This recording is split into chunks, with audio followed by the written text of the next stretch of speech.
Suit up. We're finally out of the mud. In Chapter 27, Stevens hits Granada, and this place is pure class. We've traded volcanic ash for expensive perfume and mountain trails for marble floors. This is the heaven after the hell we just left behind. Before we hit the dance floor, join the crew, subscribe, and show some love like. And tell me, where is the squad checking in from? Drop your coordinates in the comments. Tonight, we're breaking down the Granada glow-up. Stevens is living his best life, getting invited to every ball in town and flirting with the local elite. It's all silk, music, and cigars, but don't get too comfortable. Even in a palace, you can still hear the drums of war in the distance. Dim the lights. The music is starting. Let's go. Chapter 27.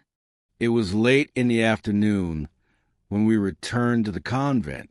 The good Padre regretted not being home when we arrived, and said that he always locked his room to prevent the women throwing things into confusion. When we entered, it was in what he called order, but this order was of a class that beggars description. The room contained a table, chairs, and 2 settees, but there was not a vacant place even on the table to sit down or to lay a hat upon.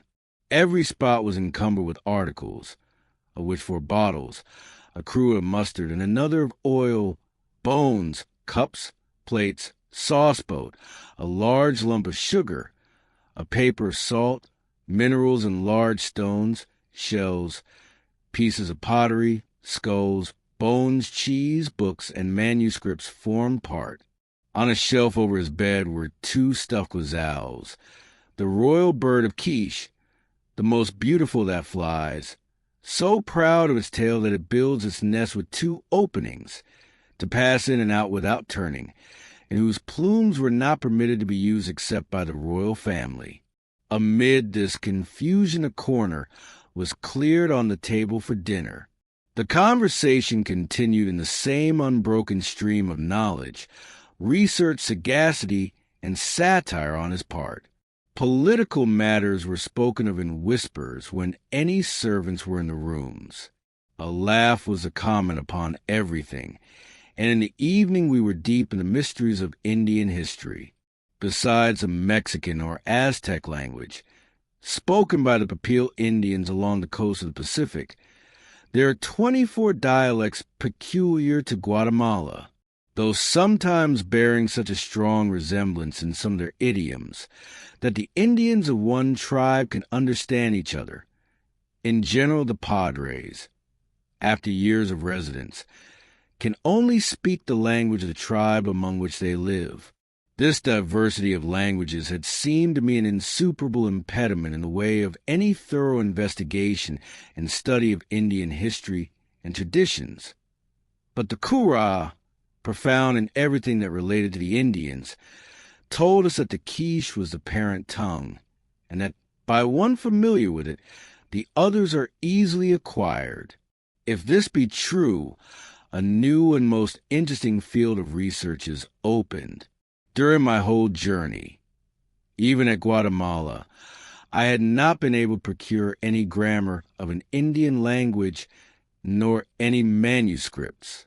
I made several vocabularies, which I have not thought it worthwhile to publish, but the Padre had a book prepared by some of the early fathers of church service, which he promised to have copied for me and sent a friend at Guatemala, and from which I copied the Lord's Prayer in the Quiché language.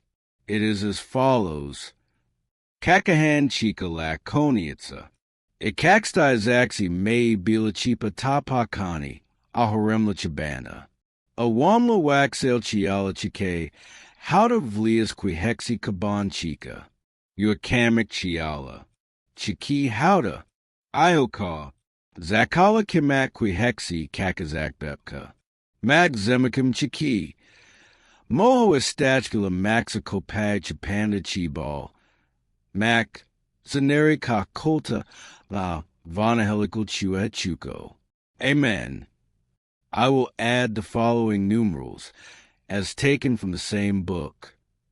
Hun 1, Queeb 2, Zib 3, Queheb 4, Hub 5, Wakagwil 6, Vuib 7, Wazalquib 8, Belaheb 9, Lahu 10, Hulaha 11, Kablahu 12, Dexlahu 13, Kalahu 14, Hulahu 15, Walahu 16, Valahu 17, Wapsalahu 18, Belahalahub 19, Huanak 20, Huanakin 21, Huanaklaha 30, Kawani 40, Lahu Rakskul 50, Oxkul 60, Lahu Yumak 70, Humak 80, Lahu Rokul 90, Okul 100, Otuk Roxokab 1,000. Whether there is any analogy between this language and that of any of the North American tribes, I am not able to say. For a man who has not reached that period when a few years tell upon his teeth and hair, I know of no place where, if the country becomes quiet, they might be passed with greater interest than at Santa Cruz del Quiche in studying, by means of their language, the character and traditionary history of the Indians. For here they still exist, in many respects, an unchanged people, cherishing the usages and customs of their ancestors. And though the grandeur and magnificence of the churches, the pomp and show of religious ceremonies, affect their rude imaginations, the Padre told us that in their hearts they were full of superstitions and still idolaters, had their idols in the mountains and ravines, and in silence and secrecy practiced the rites received from their fathers.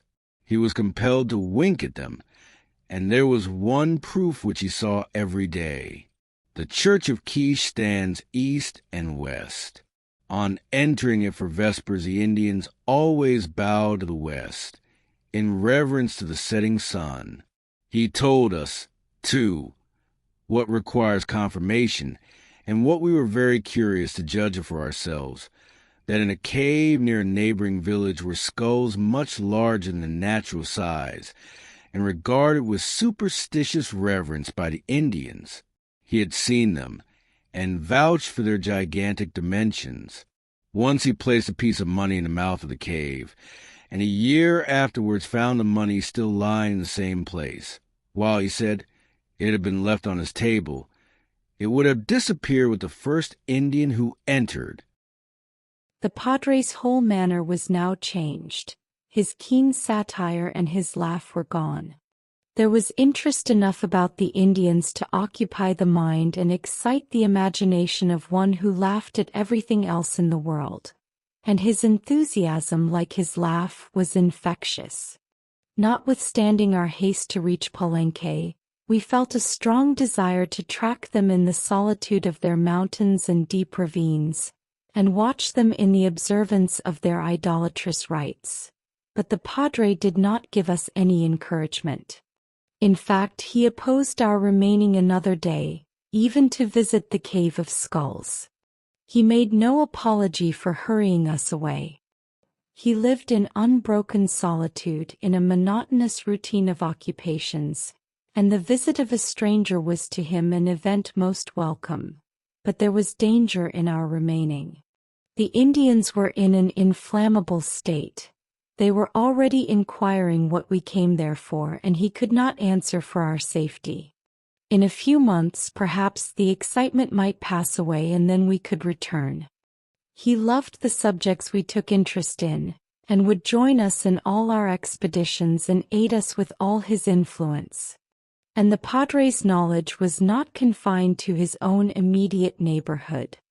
His first curacy was at Coban in the province of Vera Paz, and he told us that 4 leagues from that place was another ancient city, as large as Santa Cruz del Quiche, deserted and desolate, and almost as perfect as when abandoned by its inhabitants.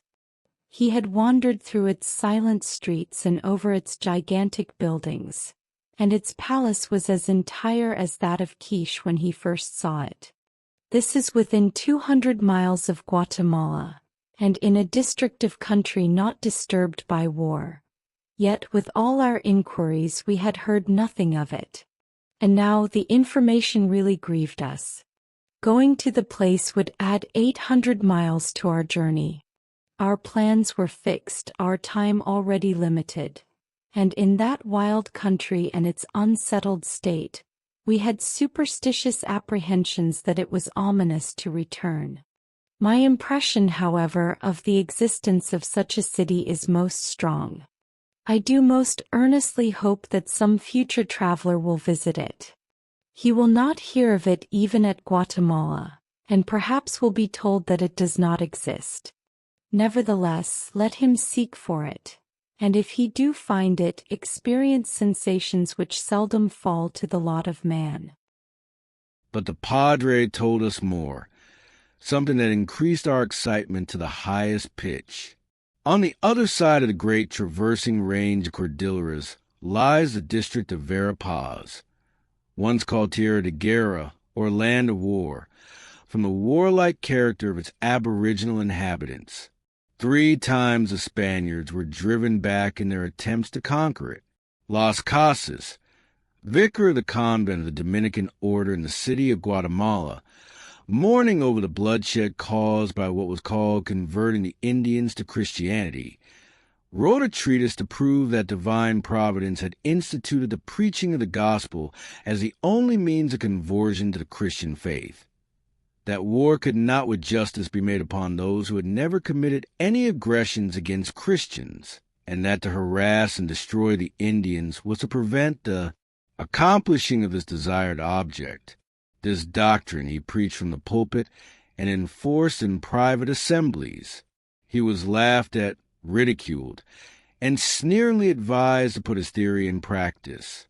Undisturbed by this mockery, he accepted the proposal, choosing as the field of his operations the unconquerable district called Tierra de Guerra, and made an arrangement that no Spaniard should be permitted to reside in that country for 5 years. This agreed upon, the Dominicans composed some hymns in the Quiché language, describing the creation of the world, the fall of Adam, the redemption of mankind, and the principal mysteries of the life, passion, and death of our Savior. These were learned by some Indians who traded with the Quiché, and a principal cacique of the country, afterward called Don Juan, having heard them sung, asked those who had repeated them to explain in detail the meaning of things so new to him. The Indians excused themselves, saying that they could only be explained by the fathers who had taught them. The cacique sent one of his brothers with many presents, to entreat that they would come and make him acquainted with what was contained in the songs of the Indian merchants. A single Dominican friar returned with the ambassador, and the cacique, having been made to comprehend the mysteries of the new faith, burned his idols and preached Christianity to his own subjects. Las Casas and another associate followed, and, like the apostles of old, without scrip or staff, effected what Spanish arms could not, bringing a portion of the land of war to the Christian faith. The rest of the Tierra de Guerra never was conquered, and at this day the northeastern section, bounded by the range of Cordilleras in the state of Chiapas, is occupied by Candans or unbaptized Indians, who live as their fathers did, acknowledging no submission to the Spaniards, and the government of Central America does not pretend to exercise any control over them. But the thing that roused us was the assertion by the Padre that, for days on the road to Mexico, on the other side of the Great Sierra, was a living city, large and populous, occupied by Indians, precisely in the same state as before the discovery of America. He had heard of it many years before at the village of Chagel, and was told by the villagers that from the topmost ridge of the Sierra, this city was distinctly visible. He was then young, and with much labor climbed to the naked summit of the Sierra, from which, at a height of 10,000 or 12,000 feet, he looked over an immense plain extending toward Yucatan and the Gulf of Mexico, and saw at a great distance a large city spread over a great space, and with turrets white and glittering in the sun. The traditionary account of the Indians of Chagel is that no white man has ever reached the city, that the inhabitants speak the Maya language, are aware that a race of strangers has conquered the whole country around, and murder any white man who attempts to enter their territory. They have no coin or other circulating medium, no horses, cattle, mules, or other domestic animals except fowls, and the cocks they keep underground to prevent their crowing being heard. There was a wild novelty, something that touched the imagination, in every step of our journey in that country. The old Padre, in the deep stillness of the dimly lighted convent, with his long black coat like a robe and his flashing eye, called up an image of the bold and resolute priest who accompanied the armies of the conquerors, and as he drew a map on the table and pointed out the Sierra to the top of which he had climbed, and the position of the mysterious city, the interest awakened in us was the most thrilling I ever experienced. One look at that city was worth 10 years of an everyday life. If he be right, a place is left where Indians and an Indian city exist as Cortez and Alvarado found them. There are living men who can solve the mystery that hangs over the ruined cities of America. Perhaps we can go to Copan and read the inscriptions on its monuments. No subject more exciting and attractive presents itself to my mind, and the deep impression of that night will never be effaced. Can it be true? Being now in my sober senses, I do verily believe there is much ground to suppose that what the Padre told us is authentic. That the region referred to does not acknowledge the government of Guatemala, has never been explored, and that no white man ever pretends to enter it, I am satisfied. From other sources we heard that from that Sierra a large ruined city was visible, and we were told of another person who had climbed to the top of the Sierra, but, on account of the dense cloud resting upon it, had been unable to see anything. At all events, the belief at the village of Chagel is general, and a curiosity is roused that burns to be satisfied. We had a craving desire to reach the mysterious city. No man, even if willing to peril his life, could undertake the enterprise with any hope of success, without hovering for 1 or 2 years on the borders of the country, studying the language and character of the adjoining Indians, and making acquaintance with some of the natives. 500 men could probably march directly to the city, and the invasion would be more justifiable than any ever made by the Spaniards. But the government is too much occupied with its own wars, and the knowledge could not be procured except at the price of blood. 2 young men of good constitution and who could afford to spare 5 years might succeed. If the object of search prove a phantom in the wild scenes of a new and unexplored country, there are other objects of interest. But if real, besides the glorious excitement of such a novelty, they will have something to look back upon through life. As to dangers, these are always magnified, and in general peril is discovered soon enough for escape. But in all probability, if any discovery is ever made, it will be by the Padres. As for ourselves, to attempt it alone, ignorant of the language and with mozos who were a constant annoyance to us, was out of the question. The most we thought of was a climb to the top of the Sierra, thence to look down upon the mysterious city. But we had difficulties enough in the road before us. It would add 10 days to a journey already most appalling in perspective. For days the Sierra might be covered with clouds. In attempting too much we might lose all. Palenque was our great point, and we determined not to be diverted from the course we had marked out. The next morning we had one painful moment with the cura, and that was the moment of parting.